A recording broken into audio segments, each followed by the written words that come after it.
यहाँ पर उपस्थित सभी को मेरा प्रणाम। वर्षों से श्री साई सचरित्र की पढ़ाई करने के पश्चात आज ये शुभ दिन आया है कि बाबा की कृपा मुझ पर हुई है और आप सभी के समक्ष कुछ बोलने का मुझे मौका मिला है। बाबा ने सचरित्र में स्वयं कहा है कि जो मेरे चरित्र का श्रद्धापूर्वक श्रवण व पठन करेगा उसे अमूल्य रत्न की प्राप्ति होगी। बाबा ने अभी मुझ में वो योग्यता तो नहीं दी कि मैं उस अमूल्य रत्नों को प्राप्त कर पाऊं, पर प्रयास अवश्य करूंगी। श्री साई सचरित्र का हर अध्याय हमें कुछ न कुछ सिखाता है। एक साई भक्त होने के नाते अगर हम ये तय कर लें कि हमें अपना जीवन कैसे गुजारना है, तो एक सचरित्र ही काफी है वो हमें सिखाने के लिए, बशर्ते कि हम उसे सीखने के लायक हो, योग्य हो और प्रयास करें। सचरित्र में बहुत से ऐसे गुण अर्थ हैं जिसको समझने में मैं असमर्थ थी, पर सत्संग से जुड़ने के बाद और अंकल के प्रवचनों को सुनकर मैं ब्रह्म ज्ञान क्या होता है, आध्यात्मिकता क्या होता है, मुक्ति मोक्ष क्या होता है, इन सबको मैं समझ पाई। हमारा मन संसारिकता में रह करके भी आध्यात्मिकता के उस शिखर को पहुंचना चाहता है, बाबा के मार्ग पर चलना चाहता है। लेकिन बाबा के मार्ग पर चलने के लिए, आध्यात्मिक मार्ग पर चलने के लिए हमें किन किन योग्यताओं को होना आवश्यक है, बाबा ने स्पष्ट सचरित्र में हमें समझाया है। अभी तक आप सबने सभी भक्तों के मुख से बाबा के अनन्य भक्तों के चरित्र के बारे में सुना है कि यह सुनकर सीखा है कि हमारा चरित्र कैसा होना चाहिए। लेकिन मैं बाबा के किसी अनन्य भक्त के चरित्र के बारे में नहीं, बल्कि हम जैसे सामान्य भक्त के अंदर किन किन योग्यताओं को होना चाहिए, बाबा ने ये कैसे शिक्षा दिया, वो मैं बताऊंगी। बाबा ने एक धनी महाशय के चरित्र के आधार पर हमें ये बताया कि एक आध्यात्मिक मार्ग पर चलने के लिए हमें क्या क्या गुण होना चाहिए। एक धनी महाशय जो सर्वथा संपन्न थे, धन्य धान्य से सर्वथा संपन्न थे, किसी भी चीज की कमी नहीं थी उनके जीवन में। तब उनके कानों में जब बाबा की कीर्ति पड़ी तो उन्होंने सोचा क्यों ना बाबा के पास जाकर ब्रह्म ज्ञान की प्राप्ति की जाए। अगर मुझे बाबा के द्वारा ब्रह्म ज्ञान की प्राप्ति हो जाएगी तो मेरे जीवन में और भी कुछ शेष नहीं रह जाएगा। जब ये बात उनके मित्र ने सुना तो उन्होंने कहा, ब्रह्म ज्ञान, इस विश्व का सबसे अनमोल ज्ञान, उसकी प्राप्ति तुम्हें कैसे हो सकती है जिसने अपने जीवन में 1 रुपए का भी दान नहीं किया हो, हमेशा लालच और भोग विलास में ही लिप्त रहा हो। उन्होंने अपने मित्र की भी उपेक्षा कर बाबा के पास जाते हैं और प्रार्थना करते हैं। कहते हैं, बाबा, मैंने सुना है कि आपके पास जो भी आता है आप उसे कुछ ही लम्हों में ब्रह्म का दर्शन करा देते हैं। मात्र यही सुनकर मैं बड़ी दूर से आपके पास आया हूँ, कृपया शीघ्र ही मुझे ब्रह्म ज्ञान दीजिए। बाबा मुस्कुराए और बोले कि आज का दिन तो मेरे लिए भी बहुत शुभ है कि कोई मेरे पास ब्रह्म ज्ञान की प्राप्ति के लिए आया है, अन्यथा मेरे पास तो लोग संसारिक वस्तुएं ही मांगने आते हैं, अपनी सुख सुविधा ही मांगने आते हैं। आओ बैठो। बाबा ने बड़े प्यार से उन्हें अपने पास बिठाया और यहाँ वहाँ की चर्चाओं में लगा दिया और थोड़ी ही देर में एक छोटे बच्चे को अपने पास बुलाया और नंदू गढ़वाड़ी के यहाँ से 5 रुपए की उधार लाने के लिए कहा। बच्चा उधार लाने में असमर्थ रहा। बाबा ने फिर उसे दूसरे व्यापारियों के पास भेजा।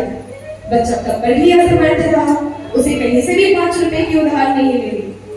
बाबा यह प्रक्रिया बार बार दोहराते रहे और बच्चे को हर व्यापारी के यहाँ दौड़ाते रहे, लेकिन परिणाम यही आया कि बच्चा उधार नहीं लाता है।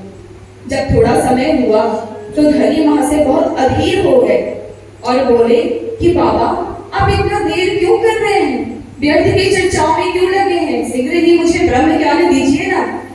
तब बाबा मुस्कुराए और बोले कि अरे मित्र, मैं तब से तुम्हें ब्रह्म दर्शन कराने का ही तो प्रयत्न कर रहा हूँ, क्या तुम्हें समझ नहीं आया? मैं मात्र 5 रुपए के लिए एक बच्चे को यहाँ से वहां दौड़ा रहा हूँ, तुम मेरे पास बैठे बैठे हो और तुम्हारे जेब में नोटों की गड्डियां पड़ी हैं।